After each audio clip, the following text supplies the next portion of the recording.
तो 5 वर्षों के बाद पहली मर्तबा Babar Azam ICC test ranking के टॉप 10 में शामिल नहीं है। लास्ट टाइम दिसंबर 2019 में बाबर आजम 13वें नंबर पर थे और उसके बाद टॉप 10 में कहीं ना कहीं रहे आईसीसी की रैंकिंग में, मगर अब वो 12वें नंबर पर आ चुके हैं। तो दिसंबर 2019 के बाद पहली मर्तबा ऐसा हुआ है कि वो टॉप 10 से निकले। वैसे मेरे से सच पूछें तो मैं आईसीसी रैंकिंग को कोई बहुत ज़्यादा वेटेज नहीं देता। उसकी बहुत ही बेहतरीन एग्जाम्पल ये है कि T20 के अंदर आपको बुमराह टॉप 10 में नजर नहीं आ रहे हैं, जबकि वनडे में उनका 8वां नंबर है और इसमें किसी को कोई शक नहीं है कि बुमराह इस वक्त वर्ल्ड बेस्ट बॉलर हैं और वो आईसीसी रैंकिंग में नजर नहीं आ रहे हैं।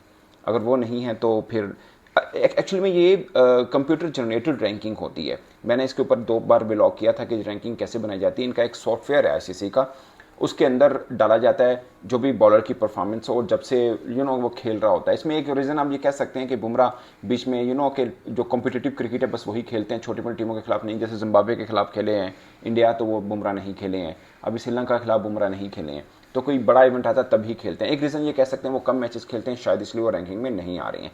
बट इनका एक कंप्यूटर जनरेटेड सिस्टम है जिसके अंदर वो डालते हैं कि बॉलर ने एक मैच में फर्ज किया, एक मैच खेलिया किसी बॉलर में तो डाल देते हैं कि एक मैच खेला, किसके खिलाफ खेला वो डाल देते हैं, पिच कित जहाँ पे खेला गया वो डालते हैं, फिर डालते हैं कि उस मैच में स्कोर कितना हुआ तो वो भी डाला जाता है कितना स्कोर हुए हैं। तो उसके मुताबिक जो रैंकिंग बनती है वो कंप्यूटर खुद निकाल के दे देता है कि इसकी इतनी रैंकिंग बनती है एक मैच में।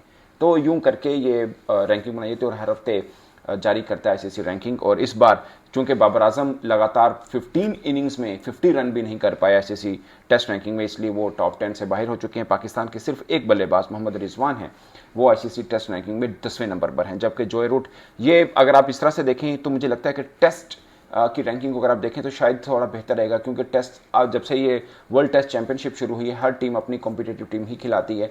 कोई कि वनडे और T20 के अंदर ऐसा होता है जब एशिया कप या वर्ल्ड कप नहीं हो रहा या चैंपियंस ट्रॉफी नहीं हो रही तो सब टीमें एक्सपेरिमेंट करती हैं, मगर टेस्ट के अंदर अमूमन ऐसा नहीं होता क्योंकि हर मैच ही इंपॉर्टेंट होता है। तो इसके रैंकिंग को मैं काफ़ी हद तक बेहतर मानता भी हूँ और आप उसमें निकाल के भी देखिए। जोए रूट नंबर 1 पर हैं, केन विलियमसन 2 पे हैं, डैरेल मिचेल 3 पे हैं, स्टीव स्मिथ 4 पर हैं, 5वें पे हैरी ब्रूक हैं, रोहित शर्मा फिर 6ठे पे आते हैं, जायसवाल जिन्होंने इंग्लैंड के खिलाफ बहुत शानदार इनिंग खेली थी, 2-3 इनिंग्स एक्चुअल में खेली हैं, वो 7th पे हैं, विराट कोहली 8th पर हैं, उस्मान ख्वाजा 9th पर हैं, मोहम्मद रिजवान 10th पर हैं।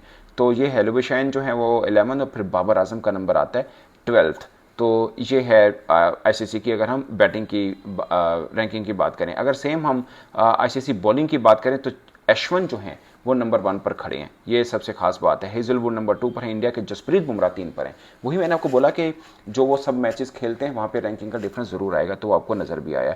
और अगर आप टॉप 10 बॉलर्स की बात करें तो पाकिस्तान का कोई बॉलर शामिल नहीं है। 11th में आकर पाकिस्तान का एक ही बॉलर शामिल है, वही शाहीन अफरीदी। यानी टॉप 10 के अंदर टेस्ट बॉलिंग रैंकिंग में कोई पाकिस्तानी बॉलर नहीं है सिवाय शाहीन अफरीदी के, जो कि 11th नंबर के ऊपर आता है। और सेम हम अगर वनडे की रैंकिंग करें तो बाबर आजम बैटिंग में नंबर 1 जरूर मौजूद हैं, मगर उसके बाद तीनों बल्लेबाज जो भारत के उनका कब्जा, इसमें रोहित शर्मा, शुभमन गिल और विराट कोहली हैं, ये बिलतरतीब दूसरे, तीसरे और चौथे नंबर पर आते हैं। अगर T20 की हम बात करें तो बाबर आजम 5वें नंबर पर हैं, ट्रेविस हेड इधर पहले नंबर पर हैं, सूर्य कुमार यादव दूसरे नंबर पर हैं, फिल सॉल्ट तीसरे पे हैं, जायसवाल चौथे पे हैं जो वर्ल्ड कप ही नहीं खेले हैं, रिजवान जो है यहाँ पर 6ठे नंबर पर हैं, बटलर 7वें पर हैं और हैरान कुन तौर पर रोहित शर्मा जो सबसे तगड़ा खेले हैं वो मुझे नज़र ही नहीं आ रहे हैं।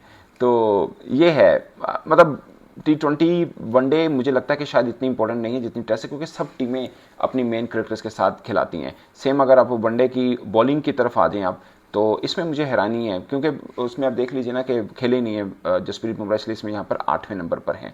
मगर आप बाकी भी बड़े बड़े बॉलर हैं जिसके अंदर शामी, मोहम्मद शामी है, काफ़ी से नहीं खेल रहे हैं, वो भी 12वें नंबर के ऊपर हैं। इसके अलावा मिचेल स्टार्क नहीं है इसमें, रबादा नहीं है टॉप 10 के अंदर, ये बड़ी हैरान कुन बात है। केशिव महाराज पहले नंबर पर हैं, जोश होजलवुड दूसरे पर हैं, एडम जम्पा तीसरे पर हैं, कुलदीप यादव चौथे पर हैं और फिर एक नमीबिया के स्कोल्ड्स हैं वो 5वें नंबर पर हैं, मोहम्मद नबी 6ठे पर हैं, शाहीन अफरीदी वाहिद बॉलर हैं जो टेस्ट वनडे T20 में कहीं ना कहीं पाकिस्तान में सबसे टॉप पर आ रहे हैं। यहाँ पर वनडे की हम बात करें तो वो 7वें नंबर पर हैं, जसप्रीत बुमराह 8वें नंबर पर हैं, ट्रेंट बोल्ट 9th पर हैं, मोहम्मद सिराज 10th नंबर के ऊपर हैं। तो ये है। और T20 की हम बात करें तो T20 के अंदर आदिल राशिद का कब्जा है और टॉप 10 के अंदर कोई पाकिस्तानी बॉलर नहीं है।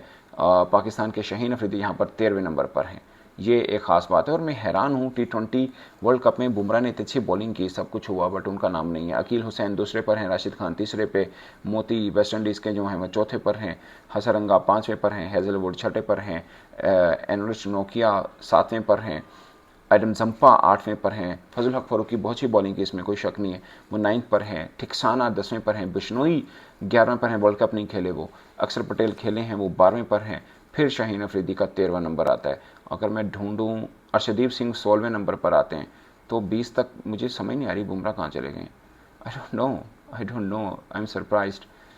मतलब समझ से बाहर है। मैं कहीं पढ़ने में गलती तो नहीं कर रहा हूँ, मैं लेट मी कंफर्म, नहीं है, बुमराह नहीं है, ये मुझे समझ नहीं आ रही। मतलब ये रैंकिंग पे इसलिए लोग बहुत से एतराज़ भी उठाते हैं कि यार ये आपकी कौन सी रैंकिंग है जिसके अंदर मेन कई प्लेयर्स हैं जो नहीं खेल रहे। वनडे में तो मानता हूँ बुमराह वर्ल्ड कप के बाद छोटी छोटी सीरीज़ तो नहीं खेले हैं, बट T20 वर्ल्ड कप भी खत्म हुआ, इतने मैचेस खेले हैं वो। टेस्ट रैंकिंग की बात करें, ऑस्ट्रेलिया नंबर 1, इंडिया नंबर 2 पर है, इंग्लैंड नंबर 3 पे है, साउथ अफ्रीका 4 पर है, न्यूजीलैंड 5वें पर है, श्रीलंका 6ठे पर है, वेस्ट इंडीज़ 7वें पर है, पाकिस्तान 8वें पर है,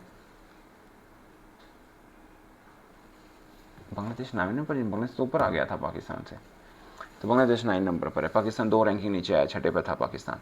तो दोस्तों ये है टोटल जो रैंकिंग चल रही है इस वक्त। इंडिया का कब्जा है, ओडीआई में इंडिया का कब्जा है, T20 में टेस्ट में वो दूसरे नंबर पर हैं। तो ये है दोस्तों सारी जो आईसीसी ने अभी ताज़ा रैंकिंग जारी की है उसके मुताबिक। और सबसे ख़ास बात कि जो बहुत मैटर करता है जिनके लिए रैंकिंग, बहुत से क्रिकेट फैंस ऐसे हैं जो बहुत इसको वेटेज देते हैं, अगरचे मैं नहीं देता। टेस्ट को मैं ज़रूर देता हूँ मगर ओडीआई को मैं इतना नहीं देता। तो टेस्ट रैंकिंग में बाबर आजम 5 वर्षों में पहली दफ़ा टॉप 10 से बाहर हो चुके हैं। इस पर आप अपनी राय कमेंट के साथ में जरूर बताइएगा। मेरी तरफ से इतनी इजाज़त दीजिए, अल्लाह हाफिज़।